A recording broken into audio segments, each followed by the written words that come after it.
네, 국내 코로나19 신규 확진자가 469명 발생하면서 이틀 연속 400명대를 기록하고 있습니다.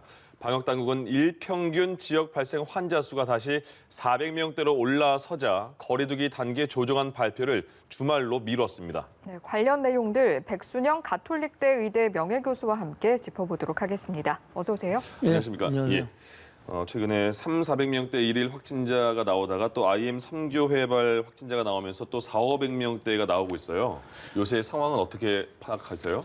예, 이 300명대 후반만 해도 좀 조금만 더 줄었으면 하고 이거 고비라고 생각을 했었는데 네. 또 이 고비마다 꼭 교회발 대규모 집단이 발생을 해갖고 우리가 걷잡을 수 없는 상황으로 갈 수 있는 가능성이 자꾸 높아지는데요. 예. 사실 지난 주말만 해도 300명대 후반 380명 이 정도 하루 평균이었었는데 이미 이번 주에는 400명을 넘어가고 있고 또 이 IM 선교회 이것을 뺀다고 할지라도 지금 과연 이가 감소세인가 하는 것이 의심스러워요. 네네. 상당히 좀 완만하게나마 증가세로 보이거든요. 예. 하루 100명씩 정도 한다고 해도 어저께도 벌써 500명 가까이 됐고요. 497명, 그전에 559명이 여기서 100명씩을 뺀다고 해도 그 전보다 좀 늘어나는 것처럼 보이거든요. 네네. 또 그 이외에도 여러 집단 감염들이 나타나고 있는 것이 부산 감천항이라든지 뭐 태권도조당이라든지 여러 군데에서 전국적으로 산발적인 집단 발생이 일어나고 있고요. 예. 또 서울 수도권에 있어서의 이 임시선별진단소만 해도 오늘만 해도 0.33% 양성률을 보였는데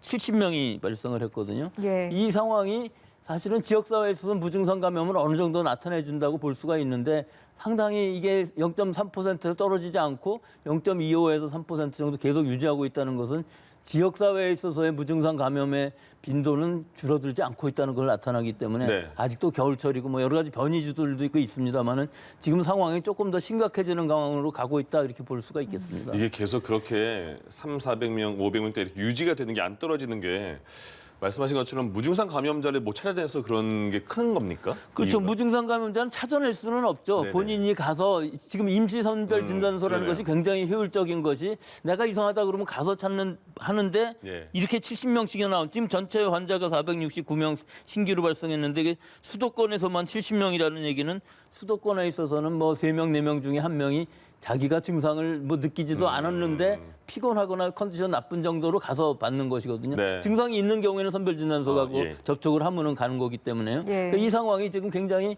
안정되고 있지는 않다. 즉 유행이 지나면 지날수록 이 베이스라인 기본적인 선은 높아지고 있다는 것을 뜻하는 것이기 때문에 예. 지금 3차 우리 유행이 시작될 때 11월 중순쯤 됐을 때 한 100명부터 시작했는데 100명, 200명 이렇게 올라가는 게 얼마 안 걸렸거든요. 네. 근데 지금은 300명 수준에서 안 떨어지고 있기 때문에 이 수준에서 만약에 대규모 유행이 일어난다 그러면 더 큰 유행이 일어날 수가 있기 때문에 지금 아주 조심해야 될 때라고 볼 수 있죠. 예.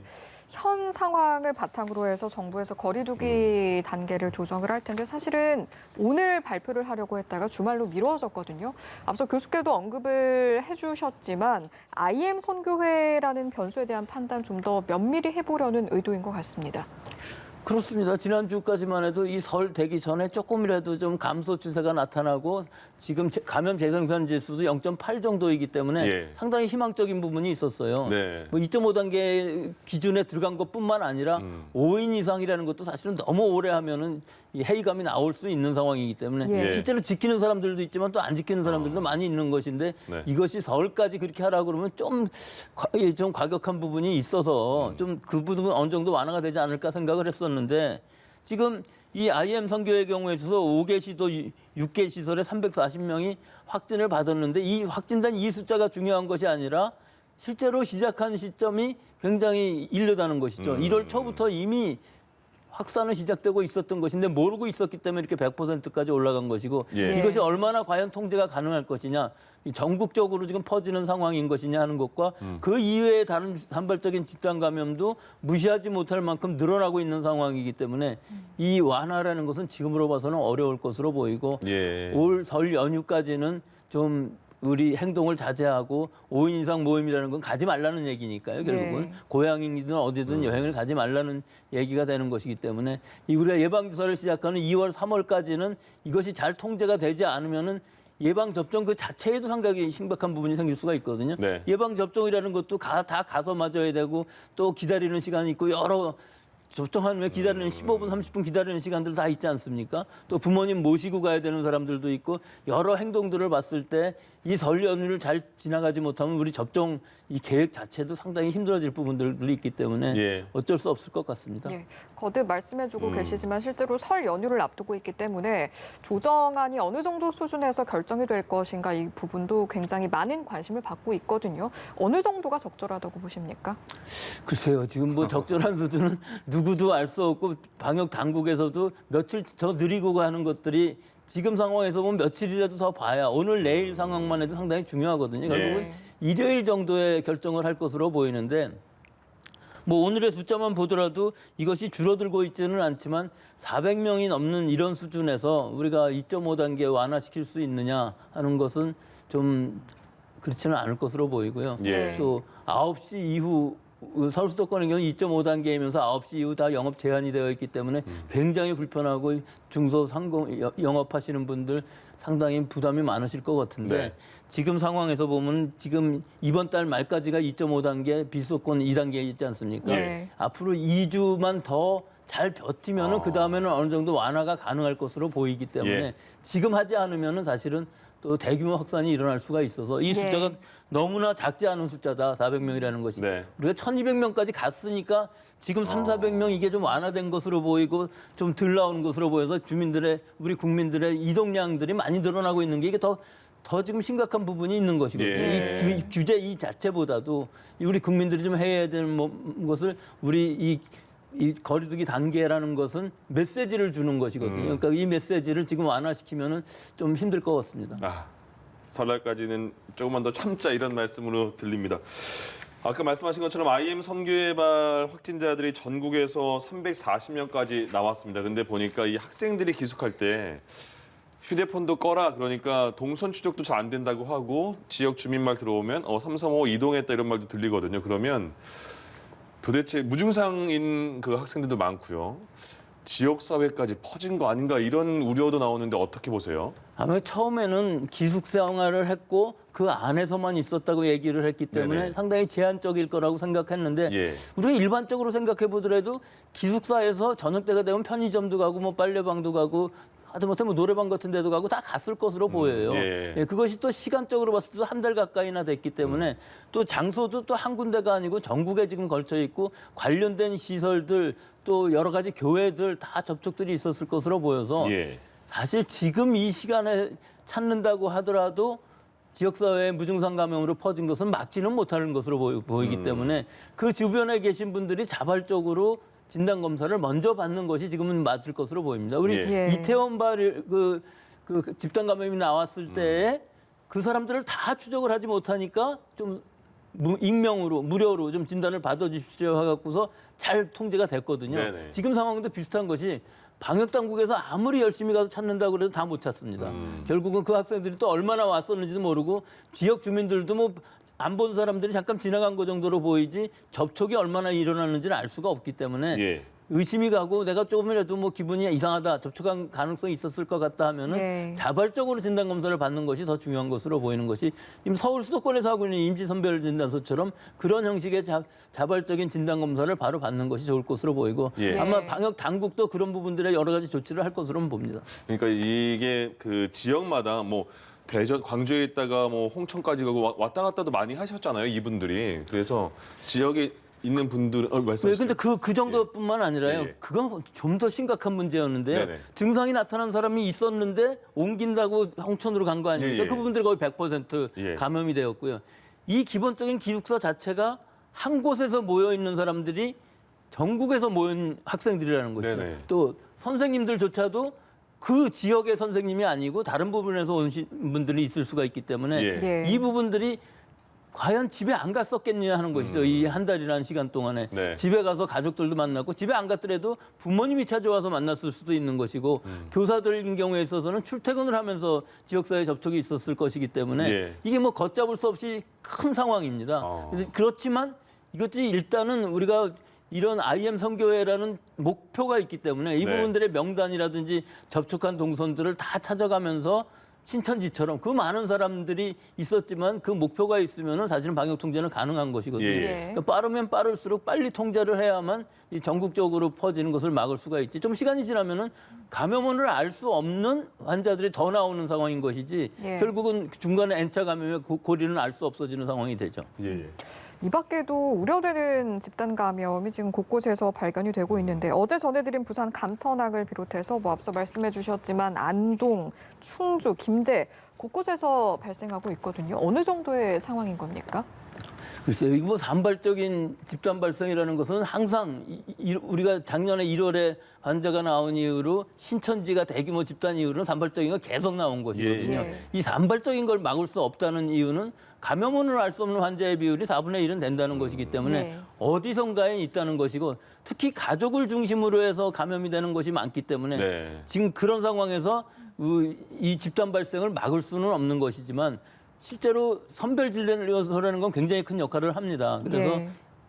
이 임시 선별진료소 같은 것들의 개념으로서 지금 상황에서 보면 부산인 경우에 있어서도 이 상황이 과연 러시아 선원으로부터 온 감염인가? 예. 감천항이고 하역 직원들이기 때문에 노동자들이기 때문에 그럴 접촉 가능성은 충분히 있거든요. 예. 그러니까 그런 부분에 있어서 이 전수조사가 필요한 부분은 이 바이러스가 어떤 바이러스인가를 먼저 확인할 필요들이 있습니다. 그 전부터 그랬어요. 부산의 감천항 경우는 러시아 선원으로부터 GR형의 바이러스가 유행을 할 수가 있었기 때문에 예. 그 바이러스가 유행하는 것인지를 먼저 찾아야 되고 그러면 그걸 어떻게 막을 수 있느냐, 얼마나 지역사회에 전파를 했느냐 하는 것들을 이 임시선별진료소라는 익명 무료의 진단소 개념을 좀 더 많이 확대할 필요가 있을 것으로 보여서 예. 부산에서도 한동안 했었는데 그렇게 많은 사람이 안 나왔었다고 네네. 그러거든요. 근데 지금 상황은 좀 다른 것 같습니다. 네, 검사의 중요성을 앞서 말씀해 주셨는데 안동 태권도장 같은 경우에 신뢰 감염으로도 이어지고 있어서 안동시에서 한 가구에서 한 명의 인원은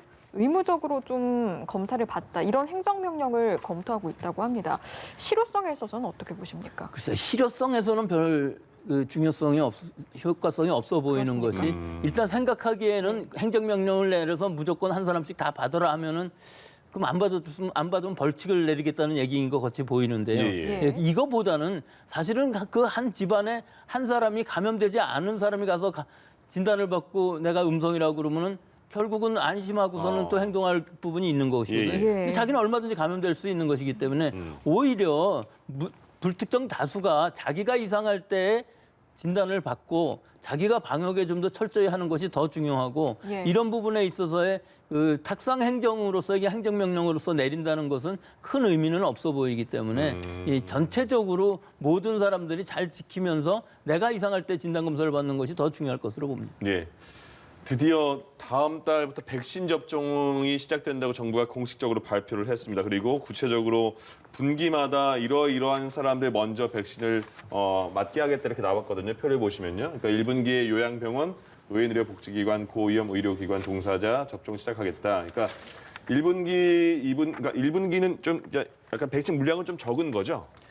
1분기에 저 부분에 있어서 이제 5만 명 정도가 이 코로나 환자를 보는 이 의료진 관계자들이라고 하는데 네. 그 처음에는 그렇게 생각을 했었어요. 그 코박스 패시리티에서 오는 파이자 백신 5만 명분을 그렇게 맞추면 좋지 않겠나 생각했는데 그 부분이 확실치가 않아져 갖고서 아마 아스트라제네카로 맞출 것으로 보여서 예. 예. 순서는 저렇게 되어 있습니다. 네. 근데 저 전체에서 보면은 1분기, 2분기까지는 뭐 그다지 많은 사람이 맞지 않지만 예. 3분기에는 3천만 명 이상이 맞게 되어 있어요. 네. 그럼 결국은 1분기, 2분기가 굉장히 응급한 사람들을 또 우리가 피해를 줄일 수 있는 상황의 사람들을 먼저 우선 접종하겠다는 것인데 예. 저는 저기서 한 가지만 좀 넣어주고 싶은 부분이 있는 것이 네. 예. 이 제일 위험한 사람들이 사실은 나이보다도 면역력이 떨어져 있는 사람들이 있습니다. 예. 예. 즉 장기 이식을 받았을 경우에는 평생 면역 억제제를 먹기 때문에 감염에 상당히 취약하거든요. 예. 또 에이즈라든지 혹은 선천적, 후천적으로 면역이 결여되어 있는 사람들이 있고요.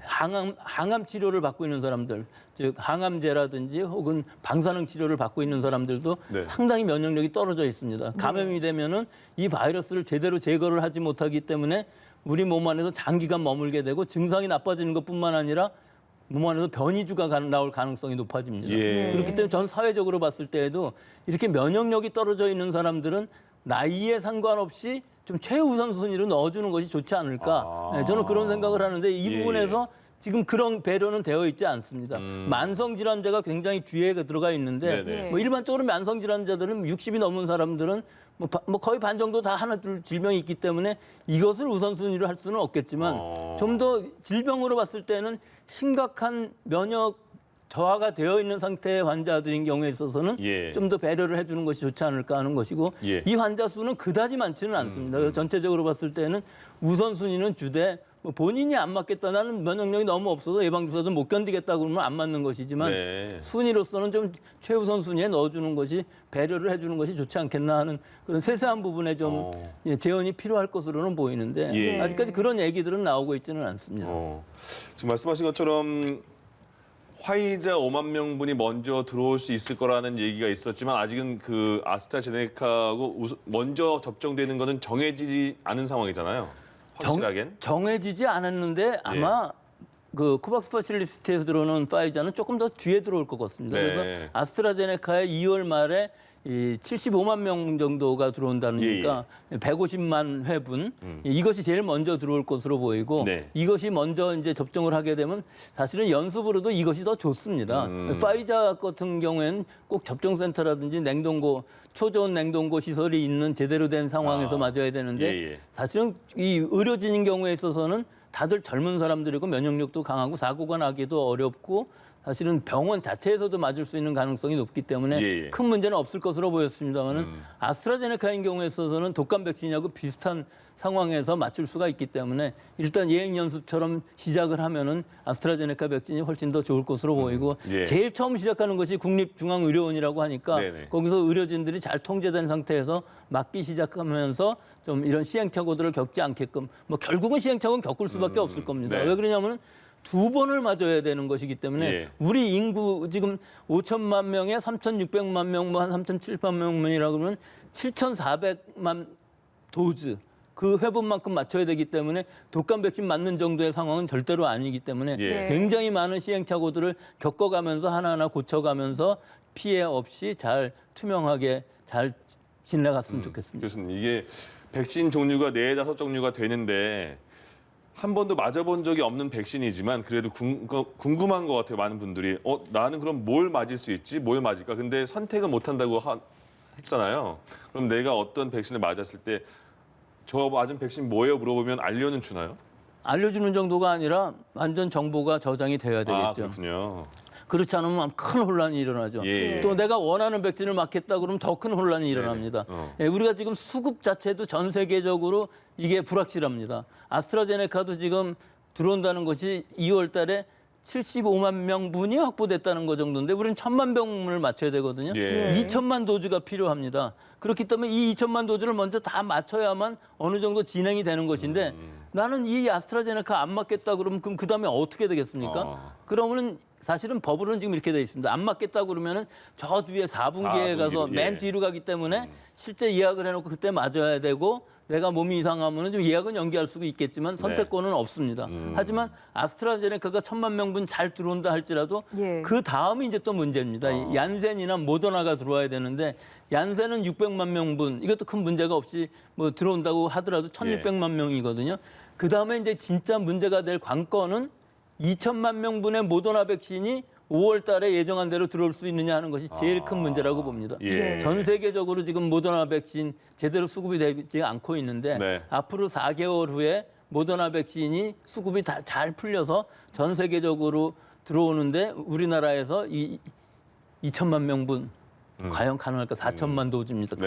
우리나라 인구로 보면 이게 제일 큰 것이거든요. 그러니까 모더나가 제대로 들어온다 그러면 뭐 거의 다 끝났다고 볼 수는 있는데 사실 제가 생각하기에 파이자는 그 뒤에 들어와도 힘들 것 같고요. 숫자로만 봐도 모더나까지만 잘 하면은 그다음에 노바백스도 또 있거든요. 노바백스도 훨씬 더 값도 좋고 효과가 더 좋을 수 있습니다. 그렇기 때문에 파이자는 우리가 생각 안 해도 되는데 모더나가 잘 들어올 수 있느냐 거기가 관건으로 보입니다. 알겠습니다. 앞서 우선순위에 있어서 면역력이 떨어져 있는 사람을 좀 더 고려했으면 좋겠다라고 말씀을 해주셨는데 사실 뭐 만성질환자들의 경우 이게 내가 맞아도 안전할까 부작용 면을 걱정하시는 분들이 상당히 많을 것 같거든요. 이 부분은 어떻게 좀 답변을 해주실 수 있을까요? 당연히 그렇죠. 이 만성 질환자이고 뭐 예를 들어서 당뇨병이라든지 뭐 비만이라든지 여러 가지 질환들이 있을 경우에 있어서는 예. 이 백신의 면역이 형성되는 것, 또 부작용이 나오는 거 다 계산을 해야 되는데 예. 어느 것이 더 이득이 있겠습니까? 내가 감염이 되었을 때 위험해지는 것을 막기 위한